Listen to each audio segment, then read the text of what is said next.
हमारे जो स्टूडेंट्स हैं, विद्यार्थी हैं, अगर मेहनत करते हैं तो वही बच्चे टॉप करते हैं। और उसी क्लास में कुछ बच्चे नहीं करते हैं, उनको सोने से फुर्सत नहीं है, वो कहते हैं कि वक्त नहीं मिलता है। लेकिन अगर वक्त का सही मैनेजमेंट करके इस्तेमाल किया जाए तो आप बेहतर से बेहतर हर चीज़ हासिल कर सकते हैं। आप पढ़ाई में आगे हो सकते हैं, आप कंपटीशन में आगे बढ़ सकते हैं, आप बागवानी में आगे आ सकते हैं, आप किचन में अपने घर वालों को भी सहयोग कर सकते हैं, आप अपने गेस्ट के लिए चाय भी बना सकते हैं। तो वक्त की कमी नहीं है। नमस्कार दोस्तों, कैसे हैं? आई होप आप लोग स्वस्थ होंगे और मस्त भी होंगे। आज की वीडियो खास होंगी किनके लिए? जो बिहार के हैं युवा, चाहे मैं बात करूं टीचिंग यानी कि टीआरई 3 की प्रिपरेशन कर रहे हो, या फिर जो नॉन टीचिंग की इंतजार में हैं कि भैया हमारे लिए क्या कुछ होगा। हम इन तमाम मुद्दे के ऊपर बातें करेंगे। मेरा नाम है विकी गोयल और आप देख रहे हैं the times of Bharat. Video को जरूर लाइक कर दीजिएगा, शेयर कर दीजिएगा और सब्सक्राइब करके ज़रूर जुड़ जाइएगा जो लोग नए होंगे, ताकि भविष्य में जो भी वीडियो अपलोड हो उसका नोटिफिकेशन आपके पास पहुंच जाए। देखिए, स्टेप बाय स्टेप मैं बात करूंगा। सबसे पहले हमने जो स्टार्टिंग में एक वीडियो का क्लिप आपको दिखलाया, वो कौन है मालूम है? बीपीएससी के नए चेयरमैन साहब हैं। और बीपीएससी के जो नए चेयरमैन साहब हैं काफ़ी अच्छे स्वभाव के व्यक्ति हैं, जो कि जिस प्रकार पिछले समय भी आप देखेंगे चेयरमैन ने जो पिछले चेयरमैन थे अतुल प्रसाद जी, वो भी काफ़ी बेस्ट थे। लेकिन वो डिजिटल के युग में वो काफ़ी एक्टिव थे, यानी कि डिजिटली वो काफ़ी एक्टिव थे। ट्विटर के माध्यम से कहे, या फिर न्यूज़ चैनल के माध्यम से कहे, या फिर प्रेस कॉन्फ्रेंस के माध्यम से कहे, या फिर किसी को बाइट देने के माध्यम से कहे। लेकिन ये भी व्यवहार के अच्छे हैं। आपने देखा शुरू में किस प्रकार वो गाइडेंस बच्चों को दे रहे हैं कि कैसे तैयारी करनी चाहिए, क्या करनी चाहिए, आपने शुरू में देख लिया।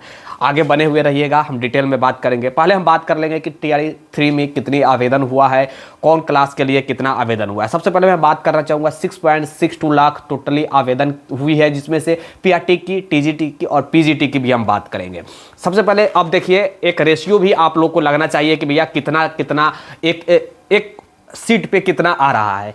हर चीज़ मैं बताऊंगा step by step. Non teaching के बारे में भी हम बात करेंगे वीडियो में, यही वीडियो में बात करेंगे, बने रहिएगा। प्राथमिक में 28,026 रिक्तियाँ था, यानी कि 28,026 जो भी है सीटें था, जिसमें आवेदन प्रक्रिया हुई। आवेदन हुआ है 1,60,644 जो है वो आवेदन हुई है। और रेशियो देखा जाए तो 5.73 का रेशियो बन रहा है, यानी कि मैं कह सकता हूँ कि एक सीट पे 5.73, यानी कि लगभग 5.5 स्टूडेंट एक सीट पे बन रहा है। देन आगे बात किया जाए मध्य विद्यालय यानी कि 6 to 8 की, तो 19,645 जो भी है वो सीटें आई, जिसमें से आप देखेंगे कि आवेदन प्रक्रिया हुआ है सबसे अधिक तो इसी में हुआ है। 6 to 8 क्लास में आवेदन हुआ है 2,13,940 जो है वो आवेदन हुआ है यहाँ पे। और रेशियो देखा जाए तो 10.89 का रेशियो, यानी कि 10.89, लगभग 11 स्टूडेंट एक सीट पे आपको देखने को मिल रहा है 6 to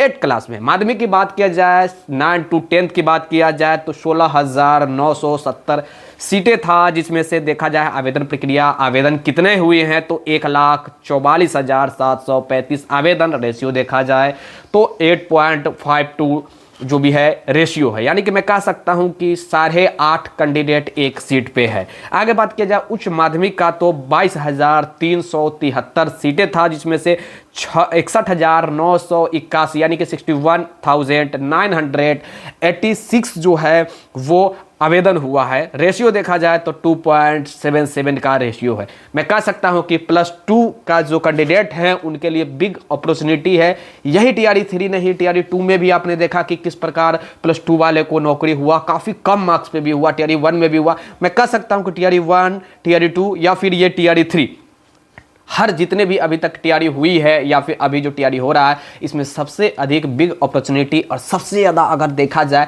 तो फ़ायदा आपको +2 कैंडिडेट को ही देखने को मिल रहा है, क्योंकि वहाँ पे स्टूडेंट ही नहीं मिल पा रहे हैं। खैर चलिए, आप शायद समझ गए होंगे रेशियो क्या है, कितनी सीटें हैं, कितने आवेदन हुआ है और कितने लोग यहाँ पे जो है रेशियो बन रहा है। अब इतने में से बहुत सारे ऐसे भी कैंडिडेट होंगे जो पीआरटी के लिए भी आवेदन किए होंगे, माध्यमिक के लिए भी आवेदन किए होंगे, उच्च माध्यमिक के लिए भी आवेदन किए होंगे। मेरा कहने का मतलब है कि जैसे कि आप बीएड कैंडिडेट है तो आप तो जरूर है कि 6 to 12th क्लास तक के आवेदन कर सकते हैं, तो किए होंगे। बहुत ऐसे कैंडिडेट होते हैं जो डीएलएड और बीएड दोनों किए हुए होते हैं। बहुत ऐसे कैंडिडेट होंगे जो केवल डीएलएड होंगे।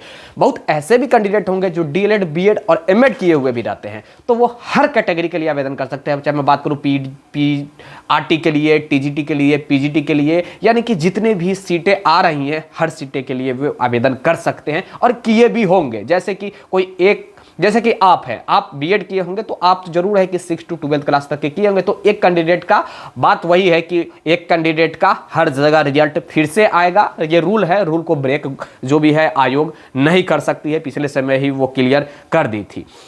एक जो भी है न्यूज और है कि कल जो सेकेंड पाली का जो क्षमता परीक्षा का जो एग्ज़ाम हुआ था उसे रोक दिया गया, स्थगित कर दिया गया 52 केंद्रों यानी कि 52 सेंटर पे जो भी है तकनीकी समस्या आने के कारण इसे स्थगित कर दिया गया था। नोटिफिकेशन के माध्यम से बीएसईबी जो है वो जानकारी दे दी है, आप लोग के बीच पहुंच गया होगा। हम अब बात कर लेते हैं नॉन टीचिंग वालों के लिए। नॉन टीचिंग कहने का मतलब है परिचारी, विद्यालय सहायक, जिसमें सीटों के बारे में जिक्र किया गया। कल विधानसभा में भी इसके बारे में प्रश्न उठाया गया नॉन टीचिंग के बारे में, जिसमें नॉन टीचिंग के बारे में विजय कुमार चौधरी जो एजुकेशन मिनिस्टर बिहार सरकार के हैं, उन्होंने बात किया कि अनुकंपा पे हो या फिर फ्रेश जो भी बहालियां हो किस प्रकार होंगी। जो भी है विद्यालय परिचारिका या फिर सहायक, आप देखेंगे कि 6421 सीटों के बारे में भी जिक्र किया गया है कि 6421 सीट जो है वो अनुमोदित किया जा चुका है। इतना सीट को मुहर लगाया जा चुका है, कभी भी आ सकता है ये सीट। इसी में से आपको जो अनुकंपा पे, जैसे कि आप शिक्षक हैं, आपकी अगर मृत्यु हो जाती है तो आपके जो सहायक जो भी है घर के जो सदस्य होंगे उनको अनुकंपा पर यही सहायक या परिचारी के पोस्ट पे नौकरी मिलेगा, ना कि शिक्षक के पोस्ट पे। शिक्षक के पोस्ट पे नौकरी करने के लिए आपको ट्रेंड होना अनिवार्य है। साथ ही इन्होंने यह भी जिक्र किया है कि बीपीएससी के माध्यम यानी कि लोक सेवा आयोग के माध्यम से एग्जाम अब लिया जा रहा है। इसका मतलब यह है कि जो भी अनुकंपा की जब नौकरियां होंगी तो अनुकंपा की नौकरी में अब शिक्षक की नौकरी आपको नहीं मिलकर परिचारी और सहायक की नौकरी मिलेंगी। ये सब भी स्कूल का ही होता है, लेकिन नॉन टीचिंग का होता है, 4th ग्रेड की ये सब नौकरी है। चाहे मैं बात करूं परिचारी या फिर सहायक का, प्यून ग्रेड का भी है, चपरासी का भी इसमें नौकरी आता है। उसके बाद सहायक जो है विद्यालय सहायक, विद्यालय को सहायक करने वाले जो भी पोस्ट है, मतलब नॉन टीचिंग का ही, टीचिंग का पोस्ट ये सब नहीं है। ये बात कंफर्म हो गया होगा, आप समझ गए होंगे। इसमें जिक्र भी किया गया है सीटें के बारे में। सीट के बारे में हमने अभी बता दिया कितनी सीट आने की संभावना है। अब नॉन टीचिंग में एक प्रश्न उठ रहा है कि नॉन टीचिंग में काफी सारा प्रश्न है तो आखिर इतना ही सीट क्यों दिया जा रहा है। काफी सारा जब सीट है, नॉन टीचिंग में बहुत सारे सीटें आते हैं, प्यून की भी एक अलग से सीटें आती है, परिचारी, विद्यालय परिचारी, विद्यालय सहायक, प्यून, क्लर्क, मतलब वही बहुत सारे सीटें आते हैं।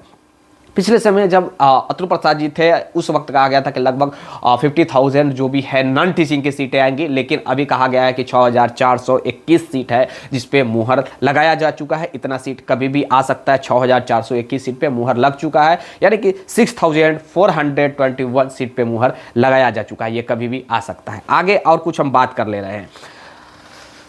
ओके, आई थिंक आप लोग ये सब कुछ समझ गए होंगे। टीआरई 3 वालों के जितने भी कैंडिडेट हैं, मैं उनसे एक चीज़ मैं कहना चाहूँगा। जिस प्रकार वो अभी हमने बताया कि कितने सीटें हैं, कितने लोगों ने आवेदन किया है और कितने लोग, रेशियो क्या बन रहा है, अनुपात, यानी कि वही अनुपात हिंदी में और इंग्लिश में रेशियो कहा जाता है, कितने सीट क्या कुछ बन रहा है। तो इससे डरना नहीं है। बहुत सारे ऐसे भी कैंडिडेट होंगे जो एक कैंडिडेट में फिर से कहना चाहूँगा बहुत जगह आवेदन किए होंगे, हर क्लास के हर वर्ग के लिए आवेदन किए होंगे, तो वो कहीं एक ही जगह नौकरी करेंगे। लेकिन हाँ, सीट जब रिजल्ट प्रकाशित किया जाएगा तो सारे लोगों को रिजल्ट प्रकाशित इक्वल वे में किया जाता है। आप लोग जानते ही है, जैसे कि टीआरई 1 हो, 2 हो, टीआरई 2 में भी यही किया गया। आप लोग का डिमांड भी रहा था कि 1 कैंडिडेट 1 रिजल्ट होनी चाहिए, लेकिन 1 कैंडिडेट अदर रिजल्ट किया गया और ये पिछले समय भी क्लियर किया गया था। चाहे मैं बात करूं विभाग के आयोग के तरफ से, तो उन्होंने कहा था कि हम जो भी है कानून के खिलाफ नहीं जा सकते हैं, जो रूल है हम रूल के खिलाफ नहीं जा सकते, इसलिए सब कुछ किया जा रहा है। आई थिंक आप लोग को समझ में आ गया होगा जो कुछ भी जानकारी था। हम आज की इस वीडियो में जानकारी देने का प्रयास किए। टीचिंग संबंधित, नॉन टीचिंग संबंधित जो चेयरमैन आए हैं उनका भी हमने जो भी जानकारी भरा, कुछ मैसेज आया वो भी दिखलाने का प्रयास किया। साथ ही जो भी था टीआरई 3 संबंधित जानकारी वो भी देने का प्रयास किया। टीआरई 3 संबंधित जो भी और भी आप लोग के बीच अगर किसी प्रकार की क्वायरी हो, प्रश्न हो तो कमेंट जरूर कीजिएगा। वीडियो को शेयर ज़्यादा से ज़्यादा कीजिए, लाइक कर दीजिएगा और सब्सक्राइब करके जुड़ जाइए। जो लोग नए होंगे वो अवश्य सब्सक्राइब करके जुड़ जाइएगा। तब तक के लिए जय हिंद, जय Bharat, have a nice day, take care.